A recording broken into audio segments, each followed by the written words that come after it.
Hey guys, welcome back to our channel. I'm Lisa. And I'm Selena, and we're real life mamas. Today we are going to do something different. We are going to talk about autism. I think it is something that should be talked about. People kind of aren't really familiar what autism is, what it means.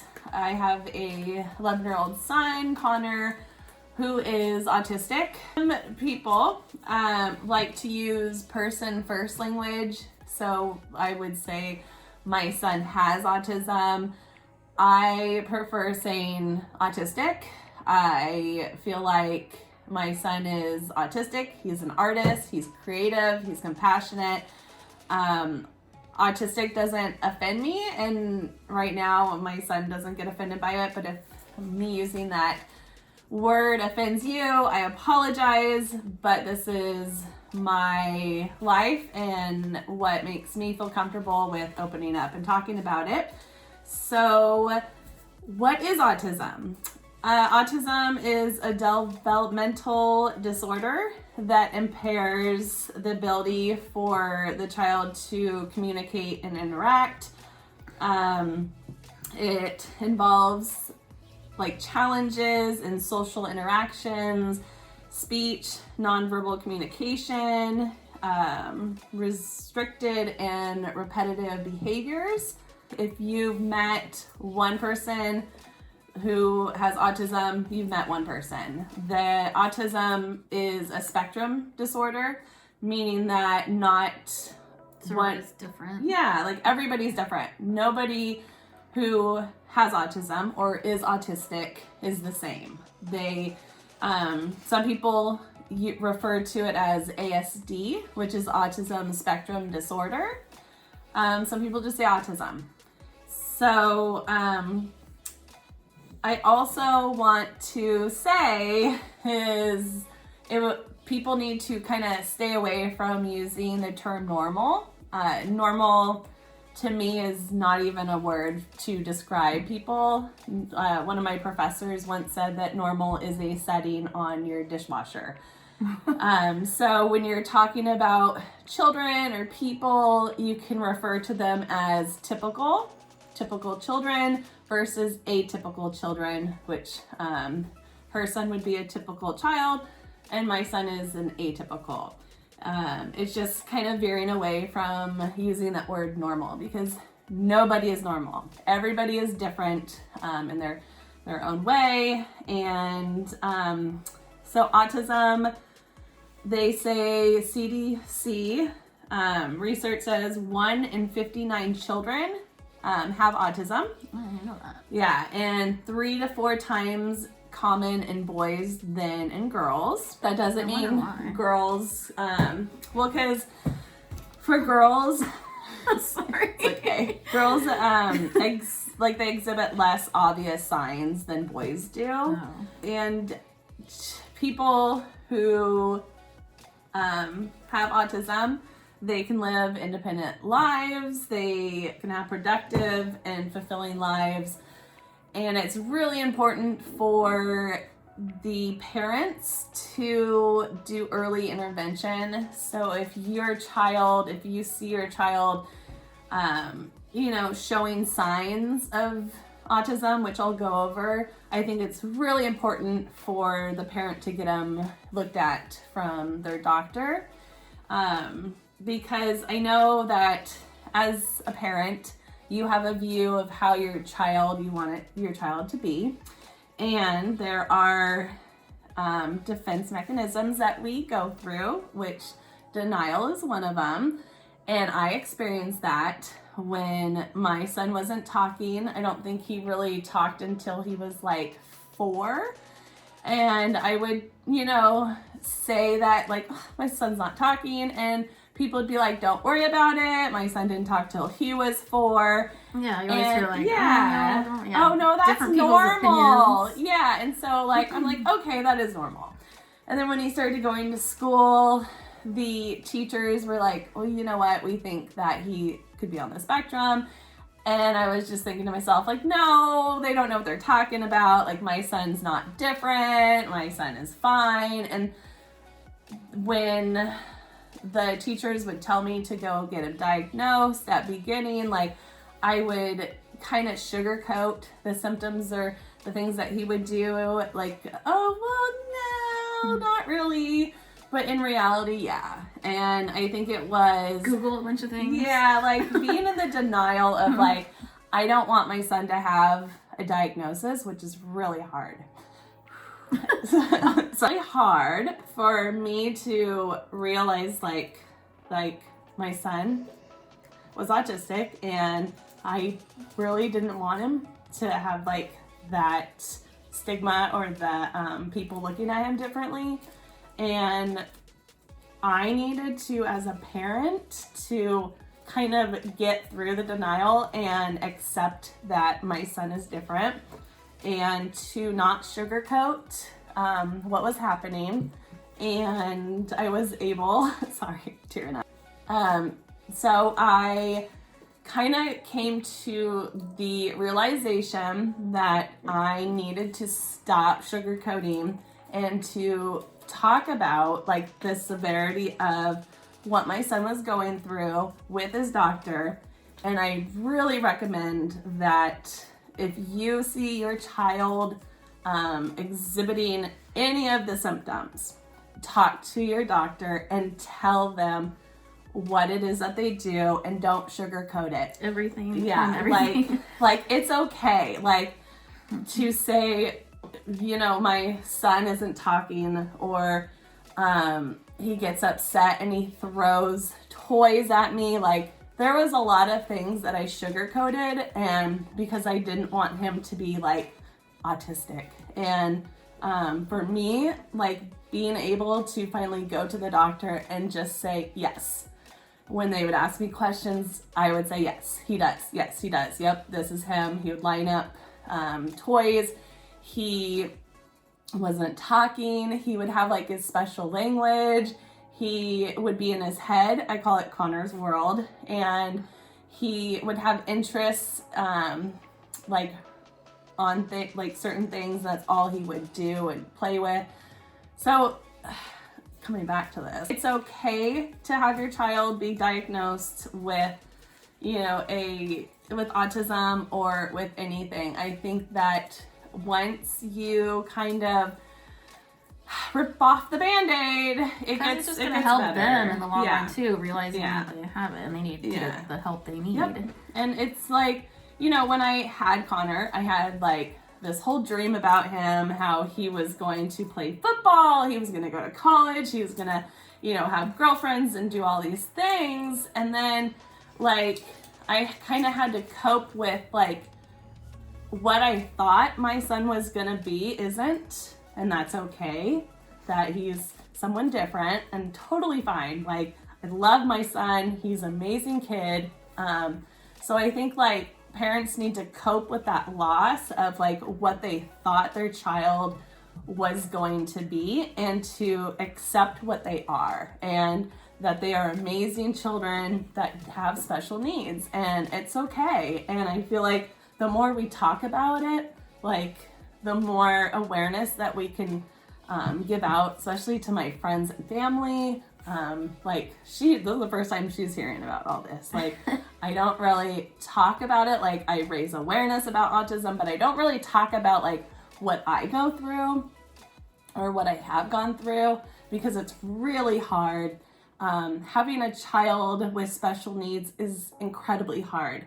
And I think that parents, like, I get like, you guys are amazing, those that have children that have special needs, because like it takes a lot of strength and you have to fight for them. Like, you have to be their voice and their advocate, and you have to learn all these things.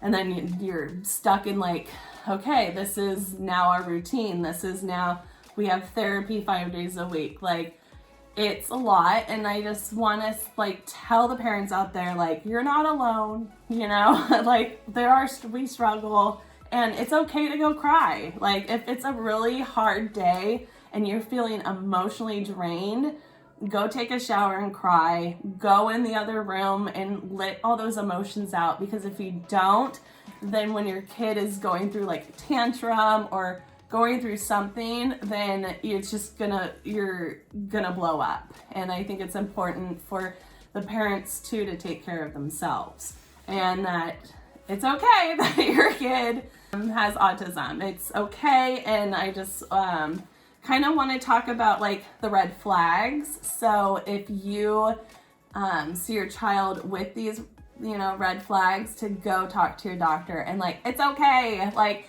everything will be okay. You'll get early intervention, which helps them. And we'll talk more about that. Yeah. I'm gonna cut you off. Sorry. Yeah. So we're gonna do like a series of like these videos. Yeah. Right? So I think we're gonna do more of these. Then we'll have like the boys being them too. Mm-hmm. So this will be like kind of like a little documentary. We're gonna talk more. Yeah, I think it's other videos like this. Since we have a YouTube channel, I mean, we laugh and we have fun, but it's also like, if we're gonna have a channel, I feel like it's my duty as a parent to raise awareness, to get it out there, and to talk about what can be hard to talk about having a kid that's different. Let's talk about red flags. So, some possible red flags. The first one is if your child is not responding to his or her name by 12 months of age, which Connor had. And you can try it at home. You can yell their name, see what they do. If they look at you, turn and look, that's great. But kind of like keep an eye out. They should be like looking and responding to their name. Not pointing to objects to show interest by 14 months. Not playing pretend games by 18 months. Connor didn't play pretend games until he started therapy, and he started to like play with his therapist, and they would play like Superman and superheroes, and it was like the first time I actually got to see him like do pretend games, which was like, you have that moment, you're like, oh my god, therapy is amazing, it works, it's great. And I know, like, because they don't do pretend games and they don't play with other kids, it's a lot of like parallel play, where they play next to the child but not with, and that is what your son would always like. He would come over and they would play, but it was like he wasn't playing with him, but he was playing kind of next to him. Like Jaden would be playing with like something, and then Connor would be next to him playing with something, but he wouldn't like interact. And that was when they were like younger. Mm-hmm. And the whole like, not talking. I remember Jaden going, does he talk?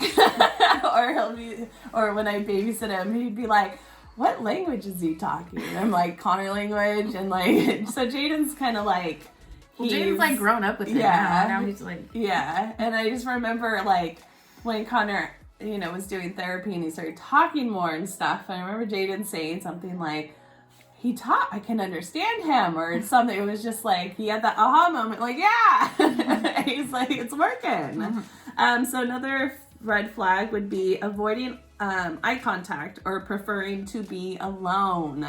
So that's a big one. Connor wouldn't make eye contact with me, and he liked playing by himself or being by himself. Another one is getting upset by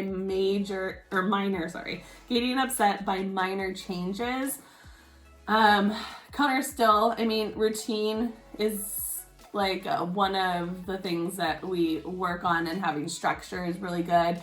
But if we changed anything in his routine, it would be like this big blow up and tantrum. And that's, if you're supposed to be going somewhere and you can't, so that change would like throw him off too. Another red flag is flapping their hands, which would be like, or rocking their body, or spinning in circles. Connor would just get on a chair and spin and spin and spin and spin, and he would like it. Another one is having unusual and sometimes intense reactions to the way things smell, taste, feel, or look. Going like to the mall would be a big thing. He would put his hands over his ears because he's very sensitive to things. Like, oh yeah. Like when you walk into a mall, like you're able to like, you're able to kind of zone out all the different things, right? You hear maybe alarm going off somewhere, talking, some people talking, you got music, you have things slamming, maybe a pinball machine's going off. Like there's different sounds. We don't even like think of. Yeah, you don't even, and when you go to a mall, when COVID's over, but when you go, like try to listen to all those sounds because some children on the autism spectrum, like my son, will hear all of it. And it's overwhelming. And so you'll see like kids putting their hands over their ears. Some parents will put on headphones. My son has an aide in school, and assemblies are loud, and that would also trigger him. So he'd have noise canceling headphones.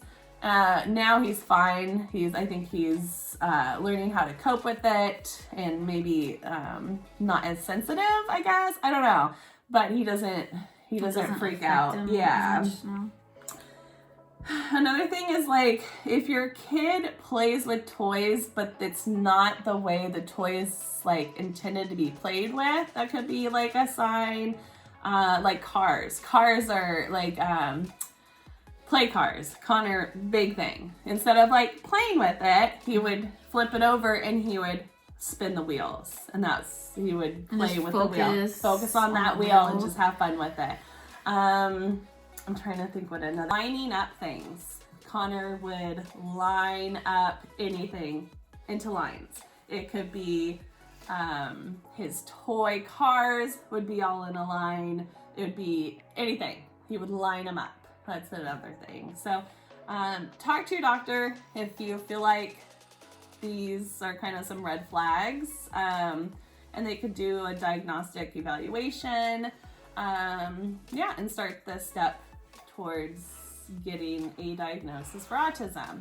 So having the diagnosis for autism it opens up the door to so many interventions, so many therapies. You get behavioral therapy, you can have occupational therapy, speech therapy.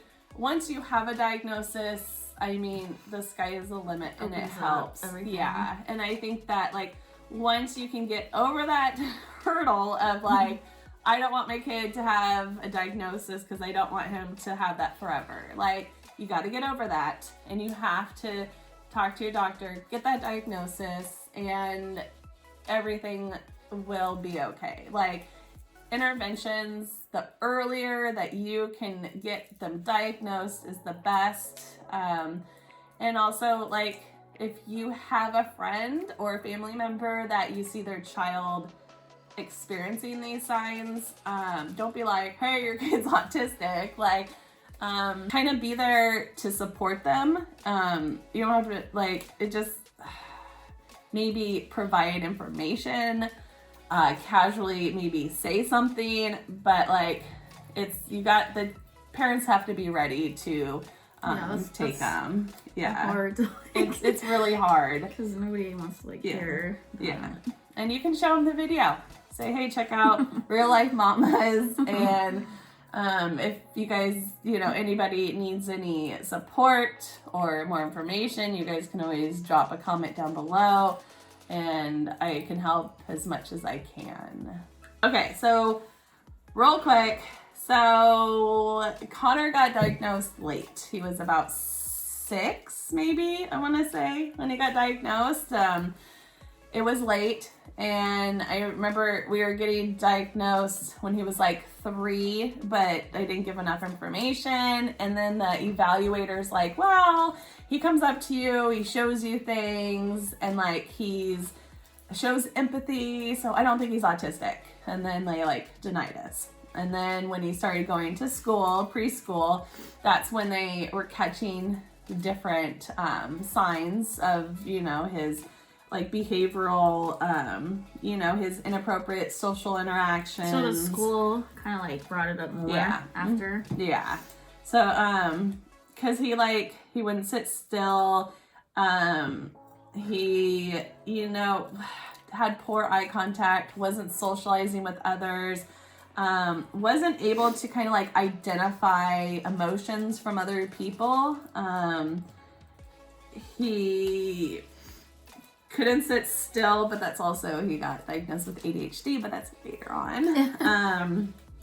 Well, it's like hard to, because like kids are already like that. Yeah, and it's just like, it was more like the poor eye contact, he wasn't talking, his sensory issues were off the hook. So he also has like, it's hard for him to self-regulate his body, because like when you're upset, you're pissed off, like you get angry, but you're able to like calm your body down. Well, his body is like unable to calm down. So once he escalates, he's like stuck there, and it's hard for him to de-escalate. And that's part of like autism. Yeah, like that's part of it too. Is like, so I know I would talk about, oh, my son had this tantrum, and people are like, oh, no big deal. Kids tantrum all the time. And it's like, it's a different tantrum. Like tantruming is like anger, and his body is so like dysregulated that he just is freaking out, and he would be yelling and throwing things and very aggressive, and I would have to like bear hug him to give a deep pressure to kind of like send signals through his body to like calm down. There's, occupational therapy helped with different things that we can do to help with like his, the nervous system. Therapy helps. They help kind of with the behavioral therapy, like helps you kind of as a parent how to handle that kind of aggression or tantruming to help de-escalate the situation or de-escalate his body, and to like also teach him how to calm your body down, because he's gonna have to do it because his body's breaking out. But back to school. So I remember kindergarten. I was freaked out about kindergarten because, there's so much happening. I mean, the teachers are saying how they believe he's on the spectrum, but I'm getting denied that he's not autistic, and like he was having a hard time with me leaving him. And one day in kindergarten, Connor was able to open the classroom door, get out. Then he was able to unlock a gate that supposedly was not able for kids to unlock, but he figured it out. He was able to get off the campus of school, and he was running down the street yelling for me. And teachers and the principal had to kind of, they ran after him, and they had to like herd him back onto the campus, and he was just screaming, "Where's my mom?" And they would ask, "What are you doing?" And he's like, "I'm trying to find my mom." And it was scary. So that's what's called eloping. And he would have eloping behaviors. And I remember like talking to the school and saying like, "Hey, that's not okay. I think it's time for my son to have an aid."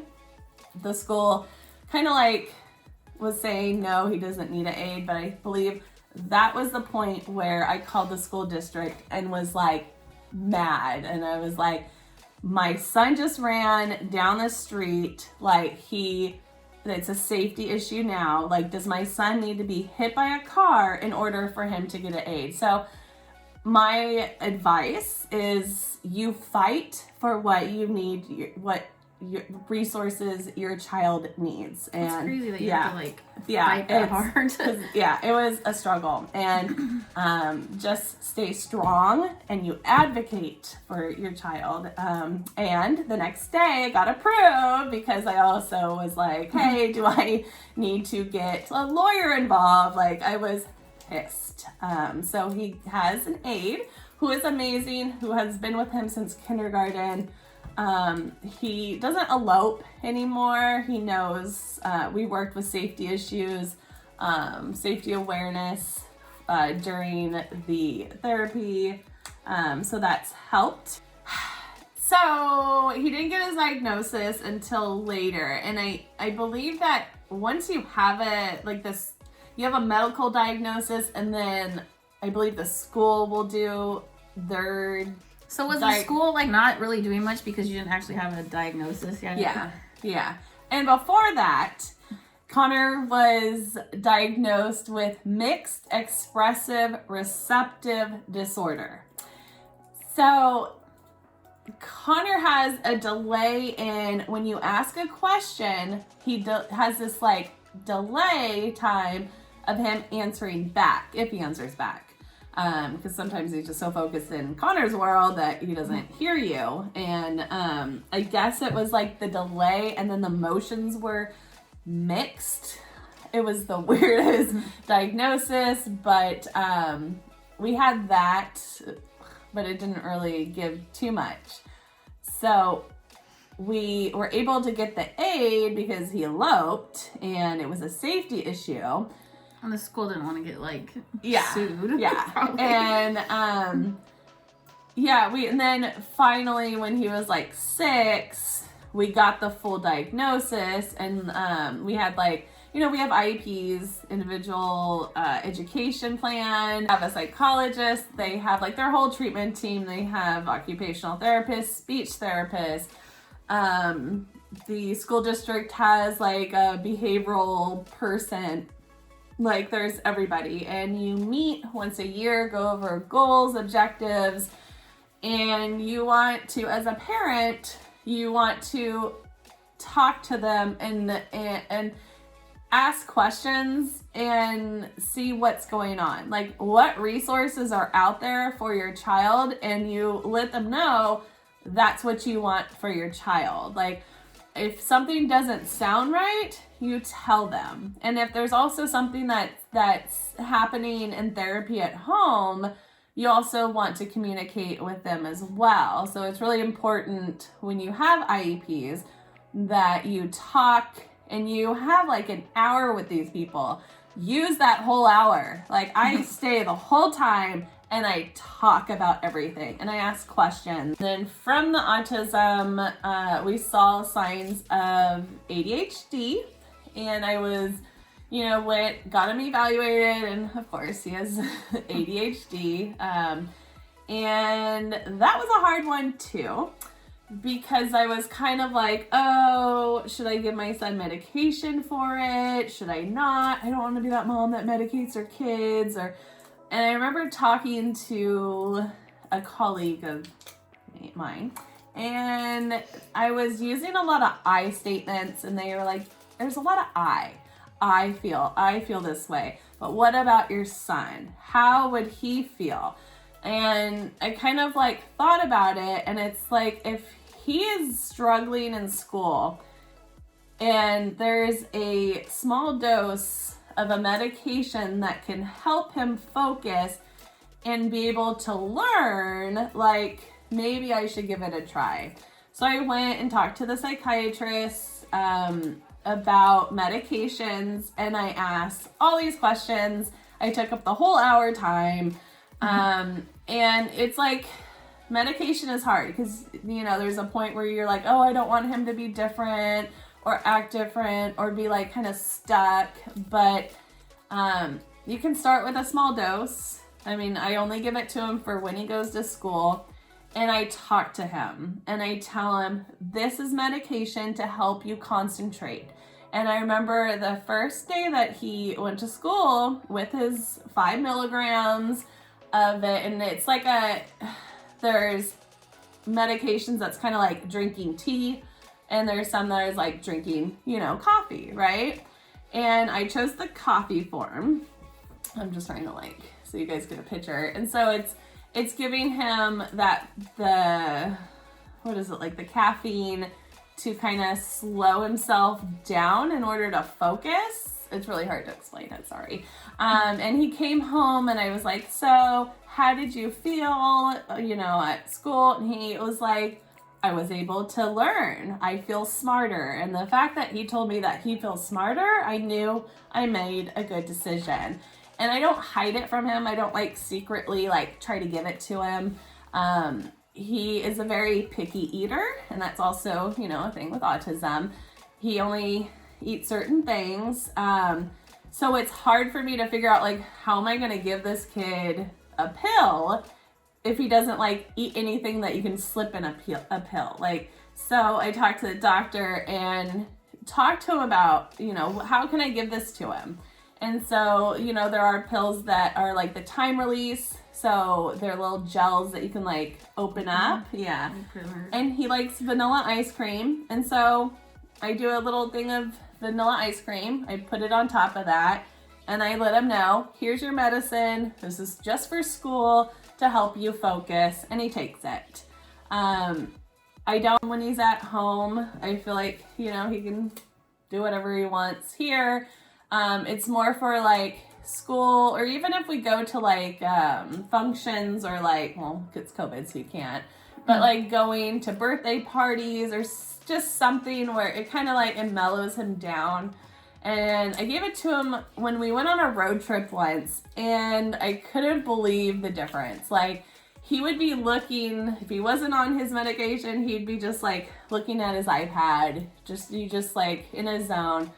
But he was able to like look out the window and he's like, oh, look at those cows, look at this. And I asked like, are you okay? And he goes, yeah, I'm just, looking at everything. And it was completely different than what his behavior was.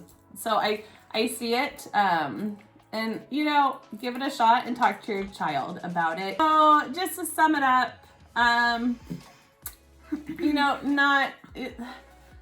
autism is a spectrum disorder.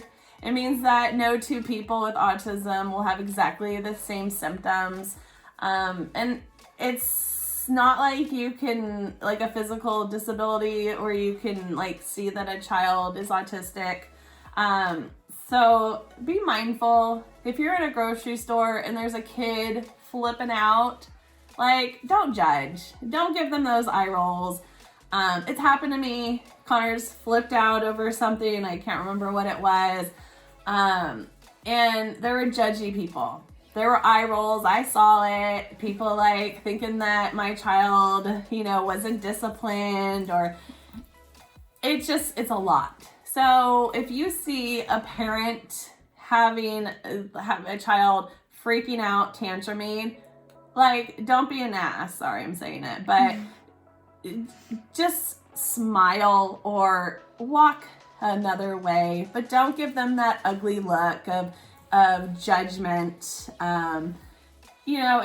They're probably having a hard day. It's probably a rough one, and your judgy eyes and eye rolling, or your comments, just no, because I've had comments. I've had an older man, tell my son that he needed to behave and listen to his mom and just be a little more disciplined. And I told him to mind his own business.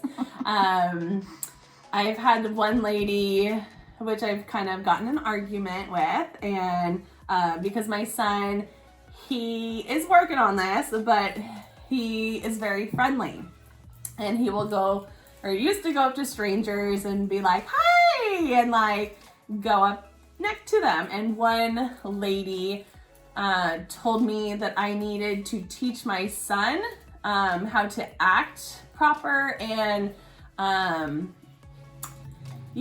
she said some horrible things about my son, and I went off on her and told her that she needed to mind her own business, and she didn't know what she was talking about. So don't judge.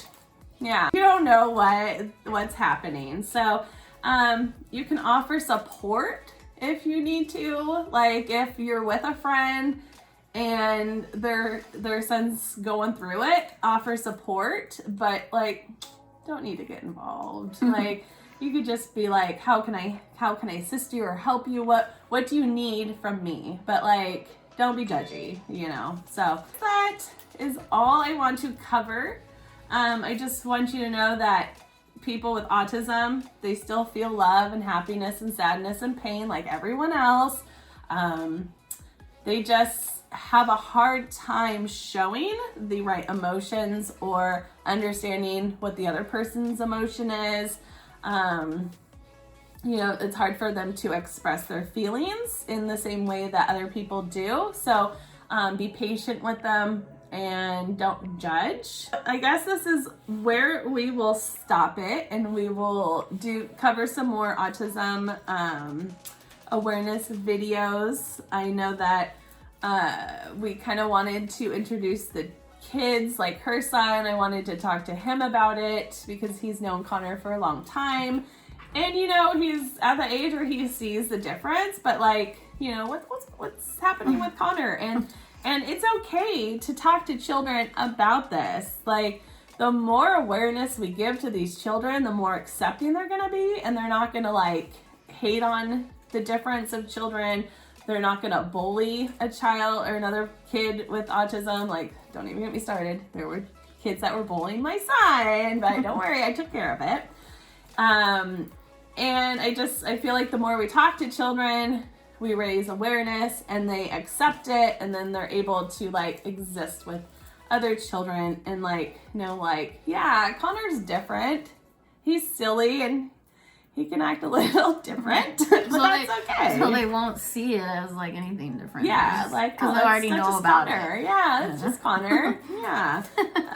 So I hope you enjoyed this. All right, guys. So I hope you enjoyed this video. Don't forget to give it a like and subscribe to our channel, and stay tuned for more of these kind of videos. We'll be doing more, and we'll see you in the next video. Bye. Don't forget to like and subscribe. One more thing, because I cannot end a video on autism without addressing this. Okay, I went to school for recreation therapy, and we studied all the disabilities, right? We studied autism, and this is before I even knew Connor was autistic, but we covered this, and I just want to put this out there because I am so sick and tired of people saying this, but vaccines do not cause autism. The scientist or doctor, whatever you want to call him, that published way back in the day that vaccines caused autism was false. He did the study to where it would turn around and the results would be, oh, vaccines cause autism, because he wanted that result. So it was not done correctly. It was like a one-sided type of study, and that scientist or doctor is no longer a doctor, and he is in jail, probably prison, because what he did was wrong. Vaccines do not cause autism. We don't really know what causes autism, but scientists have already said, and study shows, vaccines have nothing to do with it. So if you think you're like, you don't want to vaccinate your child because you don't want them to be autistic, like, you better knock that off, because it's very irritating to hear people say, I don't want my child to be vaccinated because I don't want him to be autistic. If he's autistic, he's autistic. It's like, it's already a done deal. Like, once he was born, it's happening, and you learn how to accept it. But don't blame it on vaccines that are supposed to be helping people. Sorry, it gets me every time, and I have to put it out there. But there is a study and research that says that, like, the genes a child is born with and something about the environmental factors can maybe cause it, like maybe an environmental stressor or something that maybe the parent goes through when they're pregnant maybe triggers the gene of it. They're not sure. But another thing is like autism is not caused by bad parenting. Parenting. I just said the same thing. I know. Parenting. Yeah, like that is another thing because I did some research because that's what I do. And bad parenting. If you're a bad parent, that does not cause autism. So like, get that out of your head and like, don't ever say that to people, okay? And if you say, I read it on the internet, no, we're done. I went to school, I went to college, studied disabilities, and this was something that was addressed from my professor about it. And they wanted us to be very clear, vaccines have nothing to do with it, okay? So just wanted to say that. Okay, thank you. Bye.